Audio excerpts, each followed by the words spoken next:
त्वमादिदेवः पुरुषः पुराणः त्वमस्य विश्वस्य परम निधानम वेत्तासि वेद्यम च परम च धाम त्वया ततं विश्वमनंत रूप वायु यमः अग्निवर्णा शशांकः प्रजापतिस्त्वं प्रपितामहस्य नमो नमस्तेस्तु सहस्रकृत्वा पुनश्च भूयोऽपि नमो नमस्ते।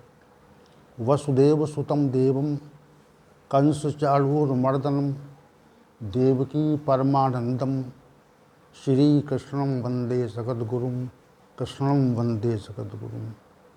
कृष्णाय वासुदेवाय हरे परमात्मने प्रणतक्लेशनाशाय गोविंदाय नमो नमः गोविंदाय नमो नमः। आज हम पुनः समस्त गीता प्रेमी महानुभाव भगवत गीता के इस विशेष ज्ञान सत्र में उपस्थित होकर भगवत गीता ज्ञान की चर्चा को आगे गति देंगे और हम सभी की उपस्थिति के मध्य भगवान श्री गोविंद भी हमारे साथ उपस्थित हैं और उनकी सानिध्यता में ही ये सत्र नित्य प्रति संचालित होता है। ऐसी उनकी महान दया और कृपा हम सभी पर स्पष्ट रूप से दृष्टिगोचर हो रही है कि वे अपना अमूल्य समय निकाल करके हमारे सत्र में उपस्थित होते हैं। देखिए, श्री भगवान को तो समग्र ब्रह्मांड की व्यवस्था का दायित्व संभालना पड़ता है और इसका आप सहज अनुमान लगाएं कि जब श्री भगवान संपूर्ण ब्रह्मांड की व्यवस्था का दायित्व संभालते हैं तो उनके पास व्यस्तता कितनी होगी। जैसे हमारे पास कुछ अधिक विषयों के कार्य आ जाएं तो हम ये कहते हैं कि हम बहुत व्यस्त हैं, हमारे पास समय नहीं है और हम समय के अभाव में आपका सहयोग नहीं कर पाएंगे, समय नहीं दे पाएंगे आपके लिए। आप जिस सत्ता को, जिस परमात्मिक शक्ति को समस्त ब्रह्मांड की व्यवस्था का दायित्व संभालना पड़ता है तो वो कितना व्यस्त होगा इसका हम सहज अनुमान लगा सकते हैं और हमारी कल्पना शक्ति से ये तथ्य पूरी तरह से बाहर है कि वह कितना व्यस्त है, व्यस्ततम सत्ता है।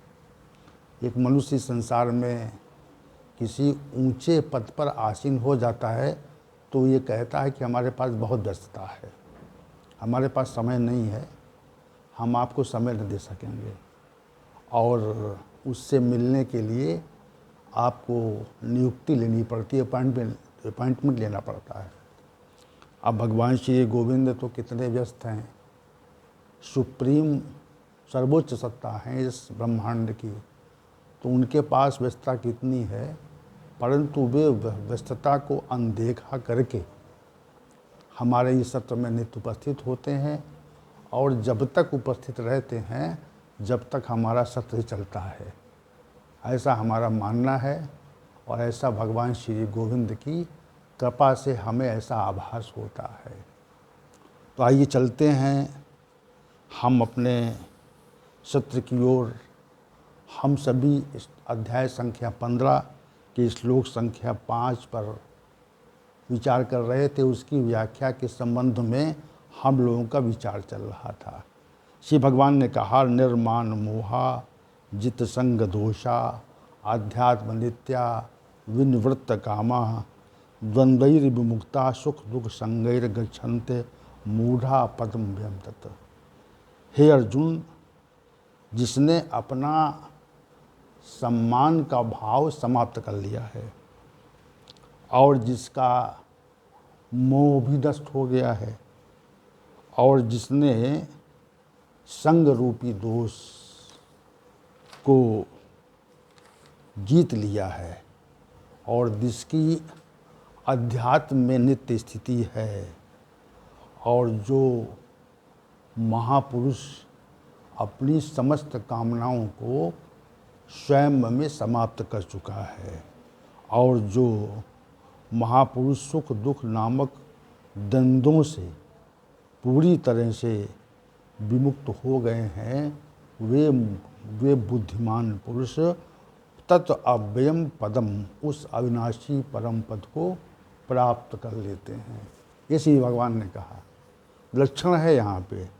और कल के सत्र में हम लोगों ने निर्माण पर, जिसका मोह नष्ट हो गया है, इस विषय पर चर्चा की थी। और आज की जो चर्चा है वह आगे निर्माण मोहा, ऐसा महापुरुष जिसने अपना मोह नष्ट कर लिया है, अपना मोह समाप्त कर लिया है। तो हम सभी क्योंकि साधक हैं और भगवान श्री गोविंद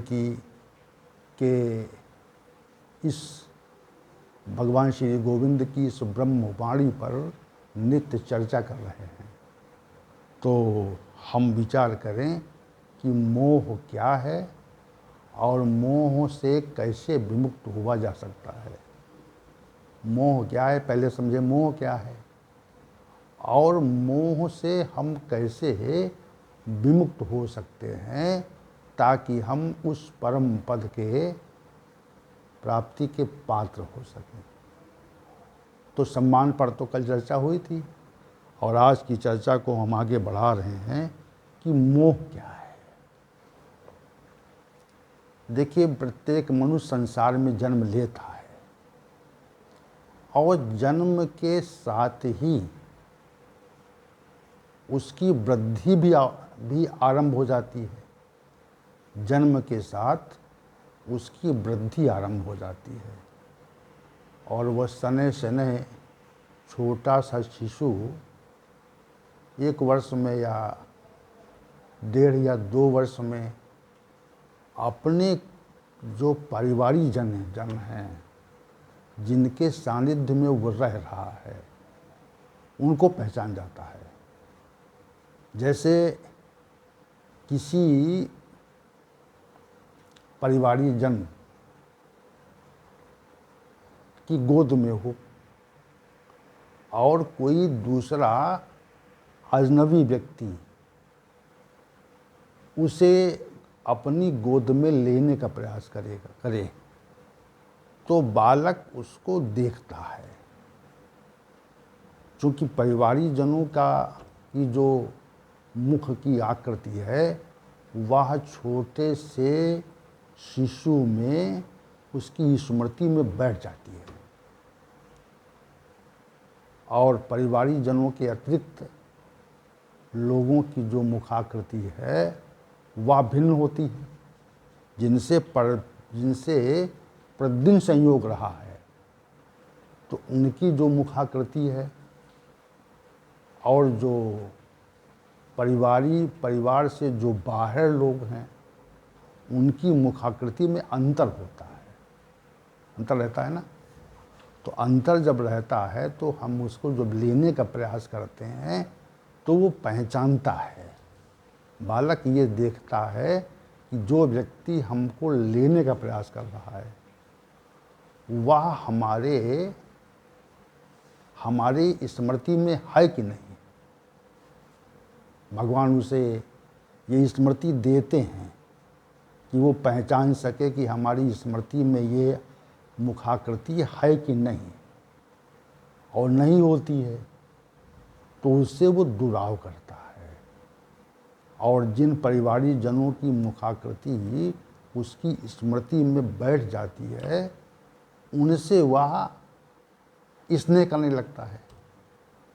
जैसे माँ की गोद में है और माँ की गोद से वो पिता अगर उसको चाहे कि हमारी गोद में आ जाए तो वो तत्काल चला जाता है। और जो व्यक्ति बाहर का है तो उसकी मुखाकृति उसकी स्मृति में नहीं है। स्मृति में न होने के कारण वह उससे दुराव करता है, जाता नहीं उसकी गोद में। तो ये क्रम चलता है। बाल्यावस्था से ही हम जिनके साथ हमारा जिनके साथ संयोग रहा है, संसर्ग रहा है, जिनकी सानिध्यता रही है, तो उस सानिध्यता में हम रहना चाहते हैं और उनसे पृथक नहीं होना चाहते, उनसे हम पृथक नहीं होना चाहते। और जैसे जैसे आयु बढ़ती है वैसे वैसे सांसारिक व्यक्तियों से संसर्ग और संयोग बढ़ता है। अब बालक कुछ बड़ा हुआ या किशोरावस्था में आ गया तो वो देखता है कि हमारा जो संसर्ग है, हमारे आसपास जो समाज है, वह किन लोगों का है, तो वह उनसे उनके प्रति स्नेह करने लगता है। और ऐसे ऐसे जीवन पर्यंत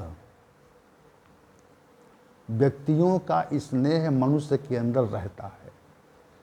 जिनसे हमें सुख मिलता है, इनसे हमें स्नेह होता है, संबंध संपर्क होता है, उनसे हम जीवन पर्यंत संबंध और स्नेह चाहते हैं।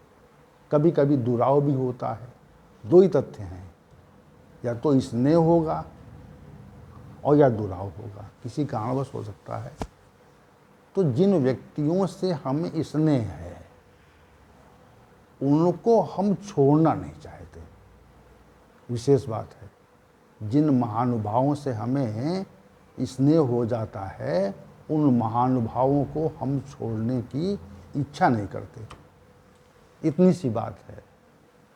और इसी को हम मोह कहते हैं कि अमुक व्यक्ति के प्रति हमारे जो मन में भाव है, अनुकूल है, वह सदैव रहे। क्यों रहे? क्योंकि उससे स्नेह है। हम अपने माता पिता के प्रति, भाई बंधुओं के प्रति, पति पत्नी के प्रति, अपने बच्चों के प्रति और समाज में जो हमारे हितैषी हैं उनके प्रति, और जो बंधु बांधव हैं उनके प्रति हमारा स्नेह रहता है, स्नेह प्रगाढ़ रहता है और हम उनसे विलग नहीं होना चाहते। इसमें तीन स्थितियां होती हैं। एक तो जो मनुष्य हमारे समीप हैं, जो हमें विशेष सुख देते हैं, तो उनसे हमें विशेष स्नेह हो जाता है। और जो कुछ कम सुख देते हैं उनसे हमें कम स्नेह होता है। और जो संयोगवश सुख देते हैं तो उनसे संयोगवश मोह रहता है। तो ये जो मोह है ये व्यक्तियों का मोह है, व्यक्तियों का मोह है। अब दूसरी बात ये है कि मनुष्य जीवन पर्यंत कर्म करता है, प्रत्येक मनुष्य करता है। जिस स्तर का व्यक्ति है वह उसी स्तर से कर्म करता है और कर्म करने के उपरांत वो ये चाहता है कि हम कुछ प्राप्त करें। क्योंकि मनुष्य जीवन का जो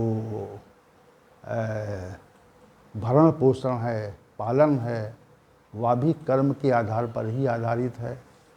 तो कर्म के आधार पर जब आधारित है तो जो परिश्रम से कुछ वस्तु एकत्र करता है, जैसे धन एकत्र करता है और संपत्ति एकत्र करता है, भवन इत्यादि बनवाता है, तो वह वस्तु से, धन और संपत्ति नामक वस्तु से भी उसका लगाव हो जाता है।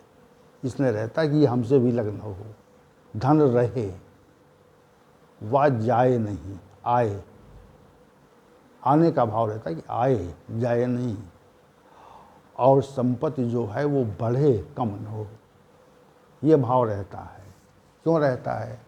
क्योंकि उससे हमको सुख मिल रहा है और उसके प्रति जो संयोग का भाव है ये मोह के कारण ही होता है। तो आप समझ गए होंगे कि मोह, वस्तु से मोह कैसे होता है। पहले व्यक्ति से मोह की बात हुई, अब वस्तु से मोह की बात हुई। अब तीसरी बात है स्थिति से मोह। स्थिति से मोह क्या है? जैसे हमको कोई पद प्राप्त हो जाए, कोई स्थिति हो गई हमारी, अच्छी स्थिति हो गई कि पद मिल गया, अच्छा पद प्राप्त हो गया तो अच्छी स्थिति हो गई हमारी। तो अच्छी स्थिति हो जाने पर उस पद पर हम रहना चाहते हैं, और एक बात तो रहना चाहते हैं, और दूसरी बात है कि हम अपने पद को बड़ा करना चाहते हैं। एक रहना चाह रहे हैं, दूसरा हम बड़ा करना चाह रहे हैं। तो देखिए, बहुत से लोग जीवन पर्यंत उच्च पद पाने के लिए प्रयत्नशील रहते हैं। तो प्रयत्नशीलता क्यों है? क्योंकि हमको उच्च पद के प्रति मोह है, और पद के साथ दूसरी स्थिति है ऐश्वर्य और प्रतिष्ठा की। उसके प्रति भी हमको मोह होता है, हमारा ऐश्वर्य बना रहे, हमारी प्रतिष्ठा बनी रहे। तो यह जो है स्थिति का मोह है। अब जो अग्रिम बात है वो ये है कि विषयों से भी मोह होता है मनुष्य को, कि मनुष्य जीवन पर्यंत चाहता है कि वह विलासतापूर्ण जीवन जिए। ये बात उसके मन में रहती है कि उसका जो जीवन है वो विलासतापूर्ण है। तो विलासतापूर्ण जीवन के प्रति भी हमारा मोह होता है। तो देखिए, अब आप व्यक्ति के प्रति मोह, उसका संयोग रहे अच्छे व्यक्तियों का, वस्तु के प्रति मोह, स्थिति के प्रति मोह, और सांसारिक भोग हमको प्राप्त होते रहें इसके प्रति मोह। तो इनसे संलग्नता हमारी रहे, और ये जीवन पर्यंत रहती है। आप ये विचार करें कि किसी व्यक्ति ने बहुत कुछ धन या थोड़ा धन किसी व्यक्ति ने थोड़ा धन या बहुत धन एकत्र कर लिया, तो वो अपने मृत्यु काल तक उसे अन्य किसी को नहीं देना चाहता। जैसे ये कहें कि भाई कुछ पैसा इसमें दान कर दो, कुछ धन दे दो अच्छे कार्यों के लिए, तो अधिकतम व्यक्ति ये विचार करेंगे, देखिए हम मृत्यु के निकट हैं, लेकिन फिर भी जो वस्तु का मोह है, वस्तु के प्रति मोह ही तो है, वो हमारा छूटता नहीं।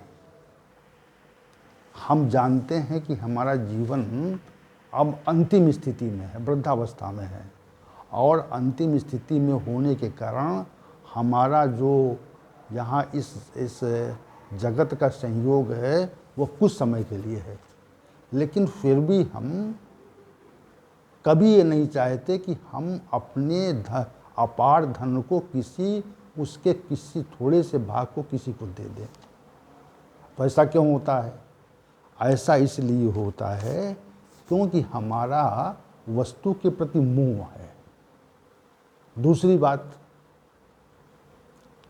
प्रत्येक व्यक्ति अपनी प्राण रक्षा का उपाय करता है कि जिन लोगों के संसर्ग में हम हैं, परिवार के संसर्ग में हैं, या मित्रों के संसर्ग में हैं, या भाई बंधुओं के संसर्ग में हैं, तो उनसे भी हमारा लगाव हो जाता है, और हम अंतिम स्थिति तक प्रयास करते हैं कि हम जीवित रहें, क्योंकि उनसे स्नेह है। स्नेह भी एक प्रकार का मोह, या उसका परिणाम मोह, आप कह लीजिए कि मोह उसका परिणाम है।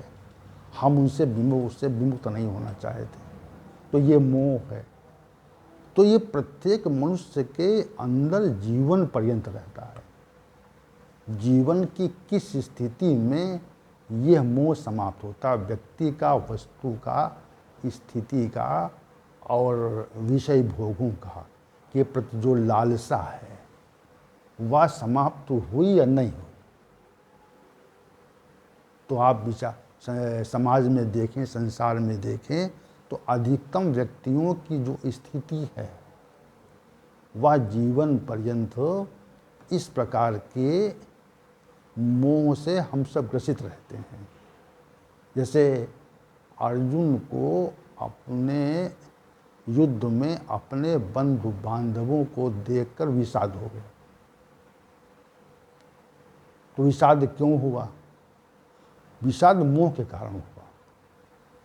यद्यपि तो वो जो लोग वहाँ उपस्थित थे, योद्धा लोग थे, वो तो सब मृत्यु को प्राप्त होने वाले थे और महाभारत के अंत में उन सबकी मृत्यु हो गई।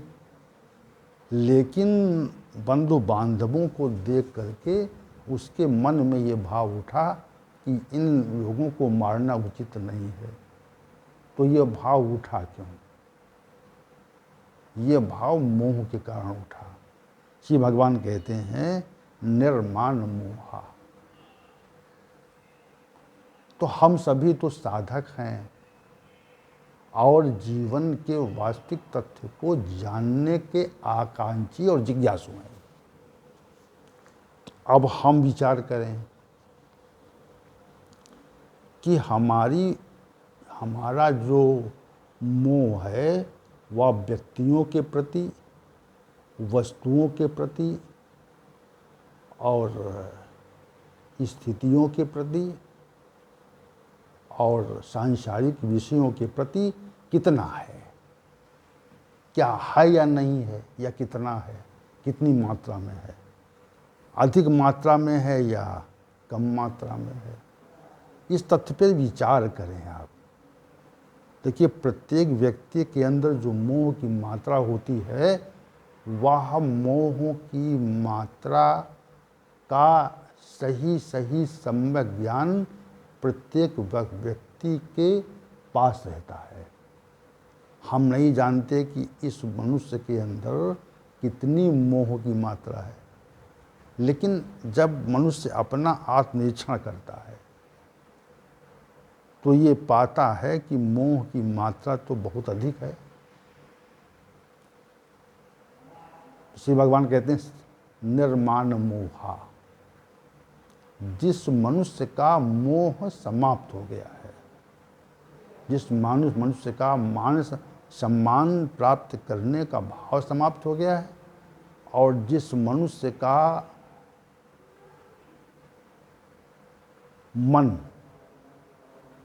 जिस मनुष्य के मन में ये भाव नहीं है कि हमारा कोई नहीं है, संसार में न तो हमारा कोई व्यक्ति है, संसार में न तो कोई हमारी वस्तु है, और न संसार में हमारी न तो कोई स्थिति है, और संसार में न तो विषय भोगों की स्थायी स्थिति है। तो ये बात हम कहाँ तक स्वीकार कर पाए हैं? श्री भगवान का जो कथन यहाँ पे कहना चाह रहे हैं, इस तथ्य को हम कहाँ तक स्वीकार कर पा रहे हैं, ये आत्मनिरीक्षण का विषय है। आप देखें कि हम अगर मोह समाप्त नहीं करते हैं, मोह समाप्त नहीं करते हैं, तो हमें उन वस्तुओं से विलग होना पड़ेगा। समाप्त करें ना या ना करें, समाप्त नहीं करते तब भी अलग होना पड़ेगा, और समाप्त करते हैं। अब दो बातें यहाँ पे आ गई। एक वो लोग हैं जो जीवन पर्यंत मोह को अपने साथ रखते हैं। संसार में ऐसे लोगों की संख्या अधिकाधिक है जो मोह रूपी तत्व को अपने साथ लिए घूमते हैं। कहते हमें उससे मोह हो गया, तो मोह हुआ, और मोह वो साथ में अब है, वो छूट नहीं रहा है। अब साधक का क्या कार्य है? साधक का ये कार्य है कि अपने अंदर उपस्थित मोह के परिणाम की परिमाण